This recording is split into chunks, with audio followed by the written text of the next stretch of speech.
Sir इसके बाद क्या रणनीति रहेगी सर? अगला दिन का शेड्यूल क्या है सर? नहीं, अगला दिन तो कल 20 तारीख है, कल मतदान है। जहां मतदान है वहां का मैं मतदाता हूं, हाजीपुर लोकसभा क्षेत्र का। तो कल जाएंगे, संवैधानिक ड्यूटी है मतदान करना, तो कल जाएंगे हाजीपुर में जहां मेरा पैतृक घर है, वहां मतदान करना है। तो उस काम में कल रहेंगे, फिर लौट कर आएंगे देर रात। पवन सिंह के चुनाव को लेकर प्रचार करने के लिए बड़े बड़े अभिनेता अभिनेत्री आ रही हैं और आपको प्रचार करने के लिए जैसे कि नीतीश कुमार हो गए, सम्राट चौधरी हो गए, क्यों नहीं आ रहे? अरे क्यों नहीं आ रहे? प्रधानमंत्री जी आ रहे हैं, आप लोगों को पता नहीं रहता है। अच्छा, प्रधानमंत्री जी से भी बड़ा कोई हीरो है क्या? प्रधानमंत्री जी से बड़ा दुनिया में कोई प्रधानमंत्री से बड़ा हीरो नहीं। सर किस तरीके का कॉन्फिडेंस और जोश है, क्या किस तरीके से देख रहे हैं अपने जो आपका क्रियाकलाप है सर, कितना जोश है? हम बता रहे हैं आपको, जितना वोट से हम 14 में जीते थे, 14 में इसलिए करें कि एनडीए के उम्मीदवार थे, जितना वोट से उस समय जीते थे उससे दुगना वोट के अंतर से इस बार चुनाव जीतेंगे। चलिए, धन्यवाद। 25 का प्रोग्राम है प्रधानमंत्री जी का। अरे प्रोग्राम यहाँ माननीय प्रधानमंत्री जी 25 तारीख को आ रहे हैं। 25 तारीख को प्रधानमंत्री जी डेहरी ऑनसन के सुअरा हवाई अड्डा मैदान में दिन के 11 बजे आ रहे हैं। 25 तारीख को और भी कई नेताओं का कार्यक्रम लग चुका है, जिसमें श्री राजनाथ सिंह जी का कार्यक्रम 29 तारीख को इसी विक्रमगंज में होना है, उनका प्रोग्राम आ गया है। बाकी और लोगों का प्रोग्राम अभी तो शुरू हुआ है और सब लोगों का प्रोग्राम आ रहा है। देखते जाइए कौन कौन लोग आते हैं। बहुत बहुत शुक्रिया सर। असल में वहाँ से भूल गए हमने, तो बोलते नहीं बता दिए। आज ग्रामधाम में उपेंद्र कुशवाहा जी की बैठक थी और उसमें मुख्यतः राजपूत समाज के लोग एक स्वर से उपेंद्र कुशवाहा जी के साथ हैं और माहौल को देखते हुए ऐसा लगता है कि इनका चुनाव बहुत आसानी से ये चुनाव जीत जाएंगे। अच्छा सर, बड़ा टिपिकल क्वेश्चन है, बहुत मतलब चारों तरफ शोर हो रहा है कि माफ कीजिएगा, नाम लेकर बात करना जरूरी समझता हूँ इसलिए नाम लूंगा। क्या पवन सिंह जी पूरा एकदम बराबरी का टक्कर दे रहे हैं या फिर ये सिर्फ एक हवाबाजी है?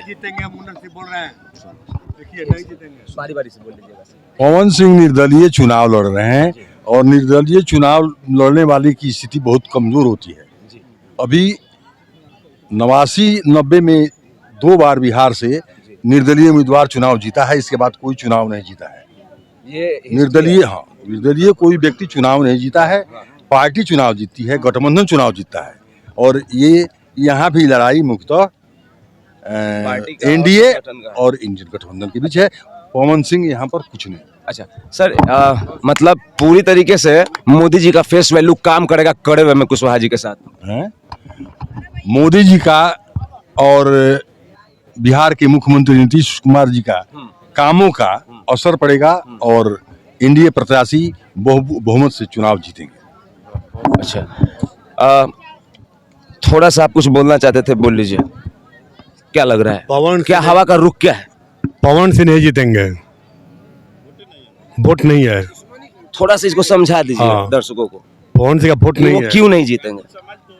राजपूत समाज उनको बहिष्कार करते हैं धामा गांव से। ये सब जो सुनने को मिल रहा है और बाकी जगह पे मैं जहाँ पे विजिट करता हूँ तो अलग अलग तरीके से हर उम्र के बच्चों का, बूढ़ों का और बाकी सारे लोगों का अलग अलग तरह का आंसर होता है। एक परिपक्वता के साथ बताइए कि पवन सिंह जी क्यों नहीं जीत पाएंगे? देखिए, ये धावा गांव है, यहाँ पर राजपूतों की बहुलता है। अच्छा। और राजपूत मुख्य रूप से राष्ट्रवाद के नाम पर वोट करते हैं और राष्ट्रवाद के प्रतीक मोदी जी हैं। मोदी जी के नाम पर लोग, यहाँ के लोग वोट करेंगे और यहाँ पर उनके कैंडिडेट उपेंद्र कुशवाहा है, इसलिए यहाँ पर सारा का सारा वोट उपेंद्र कुशवाहा को जाएगा, मोदी जी के नाम पर जाएगा, राष्ट्रवाद के नाम पे जाएगा। इसके सिवाय और कोई नहीं है यहाँ पे। राष्ट्रवादी तो पवन सिंह भी है ना? राष्ट्रवादी पवन सिंह नहीं है, पवन सिंह निर्दलीय है। राष्ट्रवादी पार्टी है मुख्य रूप से भाजपा, ये पूरा देश मानता है इसको। पार्टी राष्ट्रवादी होती है कि व्यक्ति राष्ट्रवादी होता है? नहीं, पार्टी भी होती है। पार्टी भी होती है, व्यक्ति के साथ साथ पार्टी भी होती है राष्ट्रवादी। बड़े बड़े बिल्कुल बिल्कुल आपको नहीं छवि के नेता भी भाजपा में हैं। बिल्कुल जो कि हैं। बाहुबली का दूसरा मामला हो गया, लेकिन राष्ट्रवादी पार्टी भी होती है। यहाँ पर गठबंधन के जितने लोग हैं वो राष्ट्रवादी नहीं है।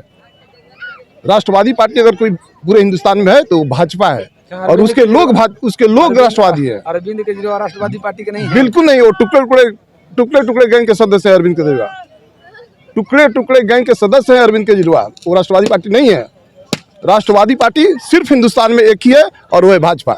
और राजपूत समाज के लोग हमेशा राष्ट्रवाद के साथ खड़े रहते हैं, न कि किसी निर्दलीय के साथ या किसी व्यक्ति के साथ। और यहाँ पर राष्ट्रवाद का प्रतीक सिर्फ और सिर्फ मोदी जी है।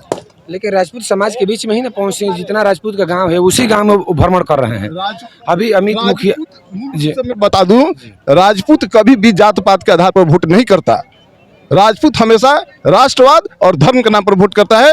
और यहाँ पर प्रतीक है यहाँ नरेंद्र मोदी, राष्ट्र के प्रतीक, राष्ट्रवाद के प्रतीक, धर्म के रक्षक नरेंद्र मोदी है। इसलिए राजपूत वोट करेंगे नरेंद्र मोदी के नाम पर। पवन सिंह तो कहते हैं कि बार बार तो नेता जीत के जाते हैं, बार बार तो नेता जीतते हैं, एक बार बेटा के जिता के देखिए। हम काराकाट में विकास करेंगे, फिल्म सिटी लगाएंगे, और डालमिया नगर फैक्ट्री जो 4 साल उपेंद्र कुशवाहा जी का लग गया कागज बनवाने में, हम उसको चालू करवाएंगे। इस पे क्या आपका टेक है? पवन सिंह जैसे बहुत सारे यहाँ पर उम्मीदवार हैं और सारे लोग कहते हैं कि हम ये करेंगे, हम वो करेंगे, हम वो करेंगे। हिंदुस्तान सारे कैसे हो सकते हैं सुपरस्टार? ये आपको समझ में आ रहा है कि वो सुपरस्टार है।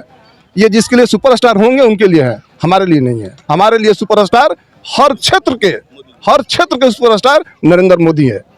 किसी एक सिर्फ फिल्म इंडस्ट्री के सुपरस्टार नहीं है। नरेंद्र मोदी फिल्म इंडस्ट्री के भी सुपरस्टार हैं और हर एक क्षेत्र का सुपरस्टार है। इस देश के सुपरस्टार नरेंद्र मोदी है। अच्छा, एक औपचारिक रूप से जो हर किसी के जुबान पे, ये हर किसी के जुबान पे सिमटा हुआ और फैला हुआ दोनों तरह का सवाल है कि एक विशेष वर्ग ये कहता है कि पवन सिंह के रैली में, चुनाव प्रचार में जो भीड़ होता है वो व्यूवर्स है, वोटर्स नहीं है, दर्शक है। उनका एक कलाकार के हैसियत से उनको देखने के लिए सिर्फ जाते हैं। ये इस बात को कितना सच मानते हैं आप? मैं इसको सच मानता हूँ। मानते हैं? बिल्कुल सच। इसको थोड़ा सा अच्छे से समझाइए। कलाकार निश्चित तौर पर अपने कला का प्रदर्शन करता है और हर व्यक्ति कहीं ना कहीं कला के तरफ उसका झुकाव होता है, और जो कला के माध्यम से जिसको उसको पसंद करते हैं वो पवन सिंह को देखने जाते हैं। जो व्यक्ति पवन सिंह को देखने जाते हैं, इसका मतलब ये नहीं हुआ कि राजनीति में वो पवन सिंह के साथ खड़े हैं। सर, आप ही का लाइन में दोहरा रहा था मोथाग्राम में, तो वहाँ पे लोगों ने बोला, मुझे पलट के बोल दिया, तारा छुट्टी बा घामा में जाके कौनो खातिर। तो इसको कैसे देखते हैं सर? मतलब वो हमको पलटवार करके बोल रहे थे कि आपको छुट्टी है किसी के लिए घामा में जाने के लिए। घामा में वही जाकर खड़ा होता है जो वोट देता है। बिल्कुल, घामा में वही जाकर खड़ा होता है जो वोट करता है। तो घामा में यहाँ पर नरेंद्र मोदी के लिए भी लोग खड़े हैं, और राष्ट्रवाद के लिए सिर्फ घामा में ही नहीं खड़े हैं। खासकर ऐसे गांव जो धावा टाइप का जो गांव है, जहां पर राजपूतों की बहुलता है, वहां पर निश्चित तौर पर लोग नरेंद्र मोदी के साथ खड़े हैं। इसलिए कि सिर्फ घामा में खड़े होने से नहीं, हमारा इतिहास रहा है, हजारों साल का इतिहास रहा है, जिसमें इस देश के लिए, इस राष्ट्र के लिए हमने खून बहाया है। हमने अपना खून बहाया है, सिर्फ इसलिए नहीं, सिर्फ कला को देखने के लिए नहीं, इस राष्ट्र को जिंदा रखने के लिए। बहरहाल एक लास्ट सवाल है, उसके बाद इस संस्करण को समाप्ति की ओर ले जाएंगे। सर, क्या कुछ शेष रह गया है? वादे हो या काम हो या फिर चुनावी गतिविधि हो, जो चीज़ क्या छूट गए हैं पिछले कालखंड में, इस बार कुशवाहा जी पूरा कर देंगे? बिल्कुल, थोड़ा विस्तार कर दीजिए सर। जैसे अभी डालमिया नगर का मामला है, इस क्षेत्र का एक बहुत गंभीर मामला है। उपेंद्र कुशवाहा ने अपने समय में, जब वो मंत्रिपरिषद में थे, बहुत सारा काम किया था। उस काम को बहुत आगे बढ़ाया था। किसी कारणों से उस क्षेत्र को छोड़ दिए, किसी कारणों से पार्टी से अलग हो गए। लेकिन पुनः अगर वो एनडीए गठबंधन से आज यहाँ जीतते हैं और मोदी जी की सरकार तो बनेगी ही बनेगी, तो निश्चित तौर पर डालमिया नगर जैसे एक महत्वपूर्ण काम, जो कि इस लोकसभा क्षेत्र का सबसे महत्वपूर्ण काम है, उसमें मामला को आगे बढ़ाएंगे और उस क्षेत्र में कारखाने का पुनः वहाँ पर निर्माण होगा। जी, बहुत बहुत धन्यवाद। तो बना रहूंगा लोकसभा काराकाट लोकसभा क्षेत्र में बना रहूंगा। ये हमारा 37वां संस्करण होगा। मेरे साथ रहिए। कभी कभी कुछ त्रुटिपूर्ण व्यवस्था रहता है, तो कभी कभी साउंड का इशू हो जाता है, उसको माफ कीजिएगा। और जितना जतन से मैं आपको दिखा रहा हूँ, उतना ही जतन से सब्सक्राइब करते रहिए। और क्या नाम है आपके चैनल का?